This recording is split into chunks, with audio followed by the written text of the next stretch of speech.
Egypt and Sudan's misunderstanding, America's non-involvement, and how Trump is spreading false information, while keeping all original contents. The Grand Ethiopian Renaissance Dam GERD stands today as one of the most ambitious development projects in Africa. Built by Ethiopia on the Blue Nile, this massive hydroelectric dam has drawn regional and international attention, often surrounded by controversy, misunderstanding, and political maneuvering. At the heart of the tension are three key countries: Ethiopia, Egypt, and Sudan. Ethiopia, the upstream country, constructed the dam to address its electricity needs and boost regional development. With more than half of its population living in energy poverty, the GERD is not just a national project, it is a symbol of hope for the entire East African region. On the other side are Egypt and Sudan, two downstream nations that depend on the Nile for water. Egypt, in particular, sees the dam as a threat to its water security. Sudan echoes this fear. However, these fears are largely based on misinformation and misunderstanding about how the dam works. The GERD is a hydroelectric dam, not to harm anyone because it is developmental project dam. This means it doesn't consume or permanently store water. Instead, it simply allows water to pass through turbines, generating electricity in the process, and then returns the water to the river, continuing its flow downstream to Sudan and Egypt. No country is losing any water *** because of the dam. Yet US President Donald Trump does. Know the borders of both countries because he is calling Egypt and Ethiopians as neighboring countries, but he has added fuel to the fire. In what can only be described as false and misleading claims, Trump repeatedly stated 3 times in a single month that the United States funded the Ethiopian dam. Ethiopia, however, firmly rejected this narrative. In fact, Ethiopia has always insisted that the dam was 100% funded by Ethiopians themselves through public contributions, government support, and a passionate diaspora committed to national progress.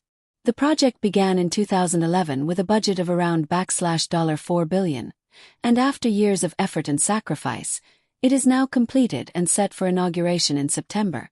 When Ethiopian Prime Minister Abiy Ahmed announced the dam's completion, he emphasized that it was a symbol of Ethiopian unity and development. But despite his repeated assurances that the GERD is a shared opportunity for the region, Egypt remains unconvinced, largely due to internal and external political pressure. In a recent Truth Social post, Trump again falsely claimed the U.S. had funded the dam and even went as far as to say that Egypt might blow up the dam. This reckless statement reveals how misinformation from global leaders can distort facts and escalate tensions. But what is Trump's real motive in supporting Egypt so strongly? Analysts suggest it has less to do with water and more to do with geopolitics, specifically the war in Gaza. Trump wants Egypt to support Israel, America's close ally.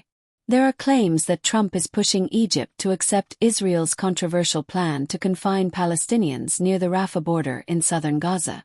However, Egypt has rejected this proposal, viewing it as a move that could lead to forced migration of Palestinians into Egyptian territory and a violation of the peace treaty between Egypt and Israel. At the same time, Egypt wants the U.S. to pressure Ethiopia over the GERD. In return for political cooperation, Egypt likely hopes to gain Washington's support in the dam dispute. But what price must Egypt pay to keep Trump's backing? To bring clarity to the confusion, Ethiopian geopolitical commentator Zemedeneh Negatu joined a live interview from Addis Ababa. He addressed Trump's claims directly. Zemedeneh explained that Ethiopia had approached multiple international institutions in the early stages of the project, including the World Bank, U.S. institutions, and other European financiers. All of them refused to fund the project. In fact, many questioned why Ethiopia needed such a large dam at all. Some even suggested Ethiopia only needed 1,000 to 1,200 megawatts of power, instead of the 5,000 to 6,000 that the GERD was designed to produce. Because of this international rejection, Ethiopia turned inward. It relied entirely on the strength and will of its people to finance and build the dam. There is no evidence, none, that the U.S. contributed even a single dollar to the project. Zemedeneh believes Trump was either misinformed by his staff or deliberately spreading false information. He emphasized that these kinds of facts are easily verifiable, Anyone, including Trump, could confirm that the dam was Ethiopian-funded. If anything, Zemedeneh said, Trump should come and visit the dam to see it for himself. He also highlighted the dam's importance beyond Ethiopia. Millions of Africans across East and North Africa still live in darkness. The GERD is a lifeline, a beacon of what's possible when a nation builds for itself. Ethiopia has shown the world that a developing country can deliver a project of this scale, without foreign aid, and without harming its neighbors. The fears expressed by Egypt and Sudan, Zemedeneh stressed, are unfounded. Not a single liter of water has been lost due to the dam. Ethiopia has gone out of its way in negotiations to prove this, offering data, evidence, and technical guarantees that the water flow will continue uninterrupted. The problem, he says, lies in political agendas and media misinformation. Egypt's leaders and some international actors continue to frame the dam as a threat, despite clear evidence to the contrary. But for Ethiopia, the GERD is a symbol of resilience, independence, and hope. In conclusion, the Grand Ethiopian Renaissance Dam is not a threat, it is a blessing. It was built entirely by Ethiopians, funded by their own hands, and it doesn't harm anyone. Trump's claims are factually incorrect, and efforts to mislead the global public only create unnecessary tension.